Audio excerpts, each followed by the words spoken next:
یہ ہر نبی کی صفت ہے. صرف خوشخبریاں ہی سناتے رہے تاکہ انسان جو ہے بدگمان ہو جائے اور تاکہ انسان غفلت میں پڑ جائے، یہ مناسب نہیں ہے. اور صرف اتنا نہیں انل منکر اور اتنا لوگوں کو عذابات بتایا گیا کہ جو ہے لوگ ڈرنے لگے، ایسا بھی نہیں ہونا چاہیے. اعمال پر خوشخبریاں بھی سنائے، گناہوں پر نقصان بھی سنائے. اسی لیے حضور پاک صلی اللہ علیہ وسلم کے بارے میں کہا گیا کہ حضور پاک صلی اللہ علیہ وسلم نے جو گناہوں پر جہنم کے عذاب کو بیان فرمایا کہ فلاں گناہ پر یہ عذاب، سود کے لینے دینے پر یہ عذاب ہوگا، شراب کے پینے پر یہ عذاب ہوگا، فلاں گناہ پر یہ عذاب ہوگا. یہ حضور ڈرا نہیں رہے ہیں، یہ آگاہ کر رہے ہیں. اور یہ بھی حکمت ہے، آدمی کو جب نقصان کی خبر ہوگی تو اس سے بچنے کی فکر کرے گا. تو جو دین کا کام کر رہے ہیں، نبیوں والی محنت کر رہے ہیں، انہیں دونوں پہلو پر عمل کرنے کی ضرورت ہے. تو اللہ تبارک و تعالیٰ نے اس کو بیان فرمایا. پھر اس کے بعد جو ہے اللہ تبارک و تعالیٰ نے اگلی سورہ مائدہ کی ابتدائی آیتوں میں بیان فرمایا، عہد کو، وعدے کو پورا کرو. جو بھی ہمارا عہد ہے، کسی کے ساتھ وعدہ ہے، پیمان ہے، اسے پورا کرنا چاہیے. اور یہ اتنا عام ہے کہ ہر حق اس میں شامل ہو گیا. اولاد کے ذمے ماں باپ کی خدمت اس میں آ گئی، اولاد کے ذمے شوہر کے ذمے بیوی کی حقوق کو ادا کرنا آ گیا. یہاں تک کہ ہم جو ملک میں رہتے ہیں، گورنمنٹ کے جو رولز ہیں اسے پورا کرنا بھی عہد کو پورا کرنے میں شامل ہو گیا. تو اللہ تبارک و تعالیٰ فرماتے ہیں کہ اے انسانوں، عہد کو پورا کرو، وعدے کو پورا کرو. پھر اس کے آگے اللہ تبارک و تعالیٰ تذکرہ فرماتے ہوئے یہ فرماتے ہیں نیکی کے کاموں میں مدد کرنی چاہیے، برائی کے کاموں میں مدد نہ کرو. تعاونوا علی البر والتقوی، نیکی کے کاموں میں مدد کرو. ولا تعاونوا علی الاثم والعدوان، گناہوں کے کاموں میں کسی کی مدد نہ کرو. آج ہمارے معاشرے میں اس بات پر بہت زیادہ غور کرنے کی ضرورت ہے. آج ہم اپنے خاندان، اپنا محلہ، اپنے دوست احباب میں ان کی مدد میں، حالانکہ ہم جانتے ہیں کہ یہ غلط کر رہا ہے، باوجود یہ کہ ہمیں ان کی غلطی کا علم ہونے کے ہم ان کا تعاون کرتے ہیں، ان کی مدد کرتے ہیں، صرف اس وجہ سے کہ وہ ہمارے رشتہ دار ہیں، وہ ہمارے دوست ہیں، وہ ہمارے چاہنے والے ہیں، اس لیے ہم ان کا تعاون کرتے ہیں. یہ بالکل مناسب نہیں ہے. قرآن میں کہا گیا نیکی کے کاموں میں مدد کرو، اگرچہ وہ کوئی ہی انسان کیوں نہ ہو. گناہوں کے کام میں مدد نہ کرو، اگرچہ وہ گناہ کا کام کرنے والا میرا باپ کیوں نہ ہو، میرا بھائی کیوں نہ ہو، میرا دوست کیوں نہ ہو. کسی بھی گناہ کے کام میں مدد نہیں کرنی چاہیے. تو آج کل دیکھنے میں آتا ہے گناہوں کے کام میں ہم دوستوں کو، رشتہ داروں کو جو ہے تعاون کرتے ہیں. بہت ساری مرتبہ دیکھتے ہیں کہ گھروں میں جو ہے خاص طور سے نکاح کے بعد مسائل پیدا ہوتے ہیں. مجھے معلوم ہے کہ ہماری بیٹی کی غلطی ہے، ہماری بہن کی غلطی ہے، وہ شوہر کی نافرمانی کر رہی ہے. اس کے باوجود میں اپنی بہن بیٹی کو سمجھانے کے بجائے اس کے شوہر کے خلاف کھڑا ہو جاتا ہوں اور اپنی بیٹی کا تعاون کرتا ہوں گناہ کے کام میں. بعض دفعہ ایسا ہوتا ہے مجھے معلوم ہے کہ میرا لڑکا، میرا بھائی اپنی بیوی پر ظلم و زیادتی کر رہا ہے، اس کا حق ادا نہیں کر رہا ہے، اس کے باوجود ہم اپنے لڑکے کا، اپنے بھائی کا تعاون کرتے ہیں گناہ کے معلوم ہونے کے باوجود. اس سے بڑھ کر ایسا بھی ہوتا ہے کہ بعض دفعہ یہ دیکھنے میں آتا ہے ہمارے محلے کی، ہماری مسجد کی جماعت کی کوئی لڑکی ہے، دوسرے محلے کا لڑکا ہے، اگرچہ غلطی ہمارے جماعت کی، ہمارے محلے کی لڑکی کی ہے، پھر بھی ہم اس کا ساتھ دیتے ہیں اور اس پر جو ہے اس کے خلاف فیصلہ کر دیتے ہیں. تو یہ تعاون کرنا گناہوں کے کام میں یہ بالکل مناسب نہیں ہے. اسی طرح اس میں وہ سب چیزیں آ گئی جیسا کہ ایک مسئلہ علماء نے بیان فرمایا.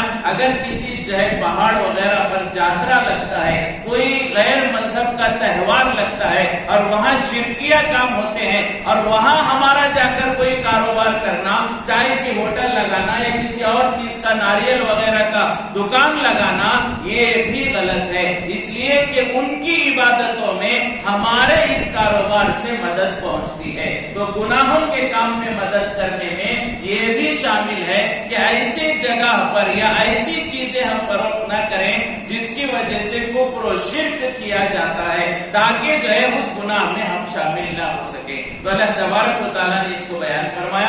اس کے اگلی آیتوں میں اللہ نے فرمایا کہ میں نے تم پر سب سے بڑی جو نعمت دی ہے وہ دین اسلام کی نعمت ہے۔ اور جب یہ دین مکمل ہوا عرفات کے میدان میں حجۃ الوداع میں اللہ نے آیت نازل فرمائی، الیوم اکملت لکم دینکم واتممت علیکم نعمتی ورضیت لکم الاسلام دینا، کہ آج میں نے اپنی نعمت مکمل کر لی، یعنی دین اسلام تمہیں نصیب فرمایا۔ تو دین اسلام سے بڑھ کر کوئی نعمت نہیں ہے، لہذا ہمیں چاہیے ہر حال میں اسلام کی حفاظت کرنی چاہیے اور اسلام کو اپنی زندگی میں جگہ دینی چاہیے۔ باقی تمام چیزیں ایمان اور اسلام کے بعد ہیں، سب سے بنیادی ضرورت اور نعمت وہ ایمان ہے۔ جیسے عام طور پر مثال دے کر کہا جاتا ہے مچھلی کی سب سے بڑی ضرورت وہ پانی ہے، اسی طرح انسان کی سب سے بڑی ضرورت وہ ایمان اور ہدایت ہے۔ اس کے بغیر نہ دنیا کامیاب ہوگی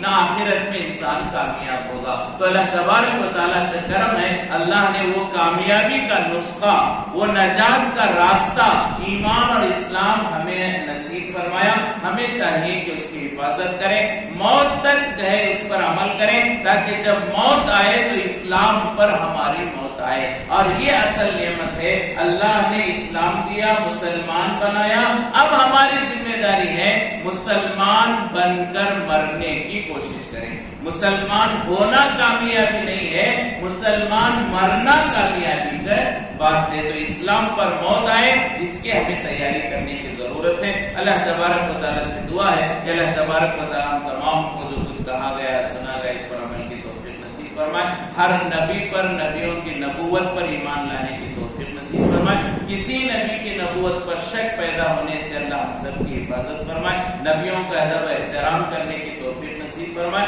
بالخصوص حضور پاک صلی اللہ علیہ وسلم کی شریعت اور آپ کے شریعت کے ہر ایک حکم پر عمل کے اللہ ہم سب کو توفیق نصیب فرمائے۔ ایمان کی اور اسلام کی قدردانی کے اللہ ہم سب کو توفیق نصیب فرمائے۔ نیکی کے کاموں میں مدد کرنے اور گناہ کے کاموں میں مدد کرنے سے بچنے کی اللہ ہم سب کو توفیق نصیب فرمائے۔ وآخر دعوانا